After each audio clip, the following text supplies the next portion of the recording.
Alright, so the Eagles just finally signed some guys in free agency, and one of the moves they made is pretty shocking, as they brought in a new exciting backup for Saquon Barkley who has had a ton of success in the league before. So why did Howie Roseman and the Birds make this move, and just how good will it wind up being? Meanwhile, the Eagles just got some other big updates that are making headlines, as just after trading CJ Gardner Johnson, it seems like some other surprising moves and trades could be on the way. So who might be headed elsewhere next, and how does it all work into the Eagles' master plans? Plus, we got an interesting update on Mekhi Becton, while the Birds officially lost a couple guys to their cross-state rivals, and what exactly is going on at the safety position? Well, we're going to talk about that and everything else going on during Eagles free agency, starting right now. Things obviously took a major turn for the Birds on day 2 of free agency, as Howie Roseman's shocking trade that sent CJ Gardner Johnson to the Texans left fans both confused and also upset.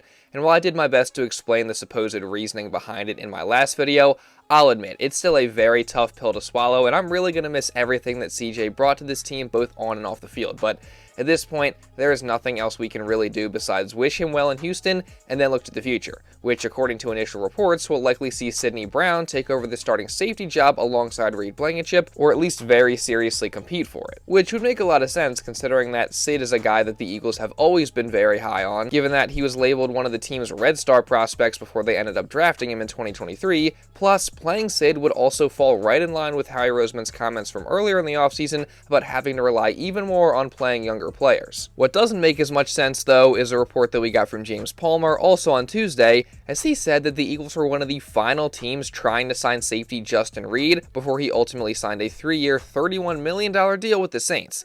And the reason this doesn't make sense is because 1, it goes against what I just said in the initial reports about Sidney Brown, and 2, the whole reasoning behind moving off of CJ Gardner Johnson was supposedly to clear cash and cap space down the road so that the Birds would have more room to sign some of their younger guys to big extensions. So if that was the case, then why would you want to pay Justin Reed a big multi-year contract to come here? Better yet, why would you move off CJ just to replace him with Reed when CJ is already a very good player that loved it here? I don't know. I mean, I'm starting to think that we don't have the full story at this point, or maybe they, or specifically Vic Fangio, just really likes Justin Reed, but who really knows at this point? That said, if they were in on Justin Reed, then I feel like it's fair to entertain the thought of maybe bringing in another big name safety on the free agent market. And in that case, a guy like Justin Simmons makes a ton of sense, as of course he is a former bona fide star safety in this league, and he's still a good player, putting up 62 tackles and 2 picks with Atlanta last year. He also has extensive playing experience under both defensive coordinator Vic Fangio and defensive backs coach Christian Parker in their time together in Denver,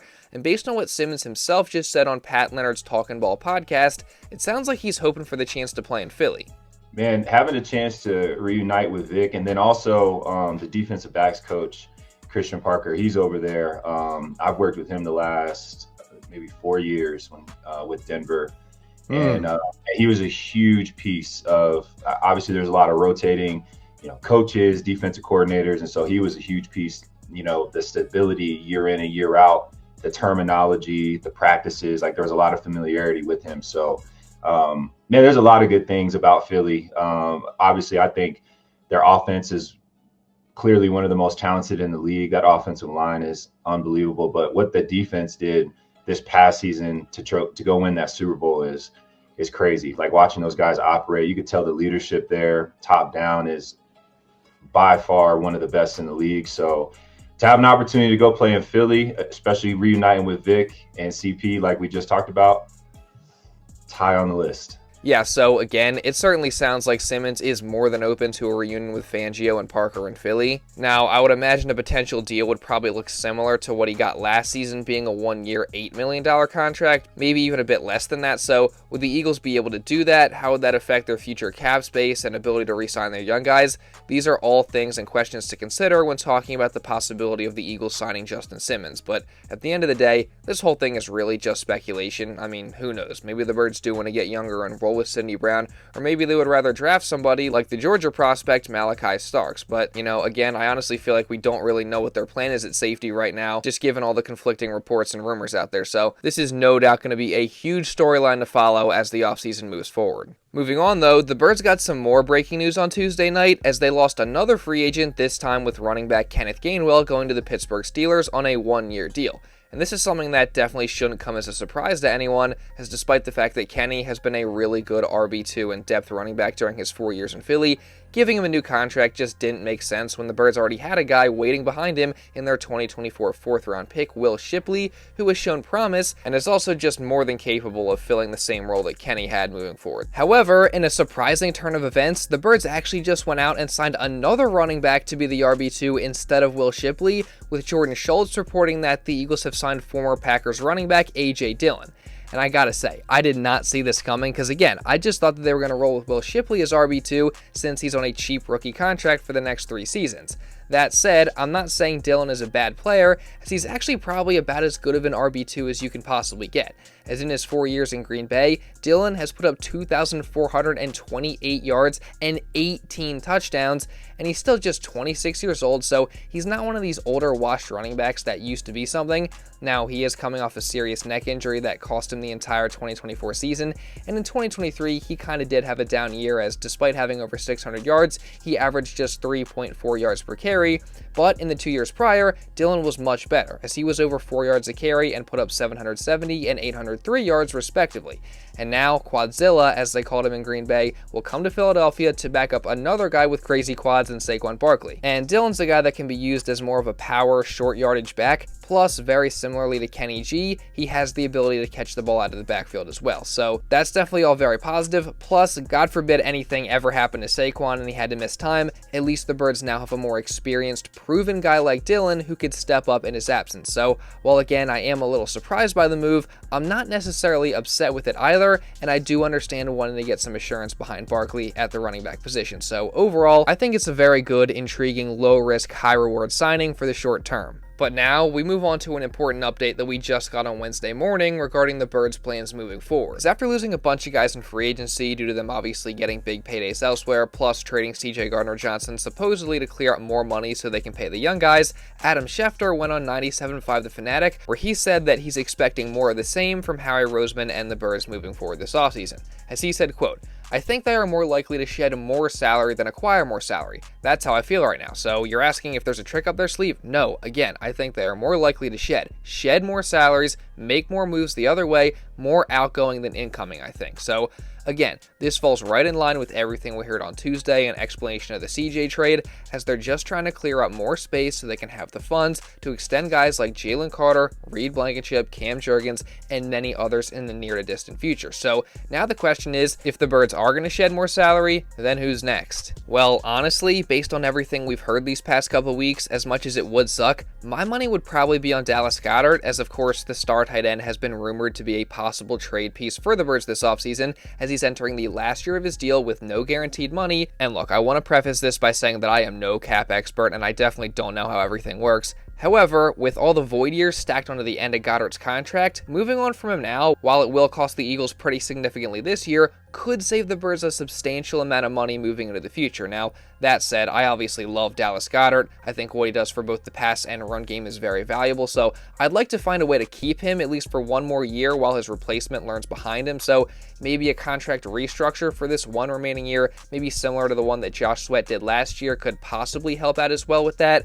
But again, I'm no cap expert, so I'm not 100% sure how it all works. But again, just to reiterate, if what Schefter said is true about the Eagles wanting to shed more salary, then Goedert is a clear candidate. Now, another name I've seen mentioned as a trade candidate is Bryce Huff, as he of course has a huge contract as well and is coming off an extremely disappointing season after the Birds signed him last offseason. So if they could somehow find a way to get off that contract and clear his future salary, then that'd obviously be great. However, it seems that if the Eagles did trade him this offseason, they would have to eat a ridiculous amount of dead cap. So in order for a trade to work, Huff would probably have to restructure his contract just to facilitate things, which who knows if he would even want to do that. And again, I'm no cap expert, so I don't know exactly how it all works, but just based on everything I've seen, it looks like the Birds are probably going to be stuck with Huff for at least one more year. So hopefully he pans out, but again, I could be wrong, so we'll see. Getting into another big update from Adam Schefter, though, this time regarding the Eagles free agency, the NFL Insider was just talking with Ty Schmidt from the Pat McAfee Show, and while discussing the Eagles draft picks over the next 2 years, he seemed to hint that Mekhi Becton won't be back in Philly. Not everybody can get paid. When they lost Milton Williams and Josh Sweat and the cornerback Isaiah Rodgers to the Minnesota Vikings, they wound up getting 3 compensatory draft picks that day, or will be getting in 2026. And once those are awarded, the Philadelphia Eagles are scheduled to have 20 draft picks in the next 2 years, Ty. Those picks give you a chance to bring in good young players on rookie contracts that allow you to pay the veteran superstars. And by the way, it's probably going to turn into more once they lose Mekhi Becton. And who knows how they're going to manipulate the draft this year and potentially turn it into more picks next year or the year after. So this was, I think, part of the plan for them to move forward like this. Yeah, so there's a lot to break down there, but again, let's start with the Mekhi Becton thing. Obviously, from that, it sounds like he's going to sign elsewhere probably pretty soon, which, again, as much as it sucks to potentially lose a guy that was so easy to root for and clearly loves Philly, it does make sense given what transpired Tuesday with the Eagles obviously acquiring Kenyon Green, a former first-round pick guard who has disappointed up to this point but has potential, plus with having Tyler Steen waiting in the wings as well. So obviously, nothing is official yet, but it does seem like Becton is probably going to be gone. That said, switching our focus to what Schefter was saying about the Eagles draft picks, that's super important. Because look, I know it's really hard to see all these guys go elsewhere in free agency or get traded or whatever, but at the end of the day, this is all part of the plan for the Eagles. I mean, you can't pay everybody, so what Howie Roseman is doing is clearing salary now to make room to pay the guys that they do want to keep around, and then also compiling a ton of draft picks over the next couple seasons, 20 to be exact, including 8 this year, all in the first 5 rounds as it stands now, to then add young talent on rookie contracts. So again, Howie and the Eagles do very much have a plan, and so far this offseason, they've been executing it. And speaking of the Birds' offseason plans, Howie Roseman finally signed somebody in free agency on Wednesday afternoon as he brought back linebacker/fullback Ben VanSumeren on a 1-year deal after deciding not to tender him. And personally, I think this is a good move because, one, the Eagles need depth at linebacker with Nakobe Dean's injury and also the departure of Oren Burks, and VanSumeren is a super athletic guy with potential, and he's gotten significantly better already in the short time since the Eagles brought him in as an undrafted guy in 2023. Plus, as I'm sure you'll all remember, last season, the Birds used VanSumeren as a fullback in certain situations, and he looked really good in that role too. So again, I like bringing him back. Plus, the Eagles also got some other big news on Wednesday afternoon as Darius Slay is officially gone, signing a 1-year, $10 million deal with the Pittsburgh Steelers. So this is really no surprise after what was reported on Monday, but now, with the start of the new league year, it's official. So once again, thank you to Darius Slay for everything, including, of course, helping us win a Super Bowl, and I don't think there's any doubt that he leaves Philly as one of the best corners in franchise history. And you guys already know that I'm going to be continuing to cover all the news that transpires for the Eagles throughout free agency and just this entire offseason. So again, if you guys don't want to miss any of that, then make sure you subscribe and also turn on notifications so you're notified instantly when I upload a video or go live. I've actually been going live a lot more recently, especially these past couple days with stuff happening. So again, if you don't want to miss any of that, then make sure you got your notifications turned on, and also hit the like button as well to show some support because it really does help me out a ton. See if we can get to at least 600 likes on this video, and also leave a comment down below just regarding anything that I talked about in this video. And also, if you want to watch another video going over the CJ trade, breaking it down even more, you can check this out right here. And now with all that being said, that's pretty much all I got for this one, guys. So thank you all so much for watching, and I'll see you in the next video.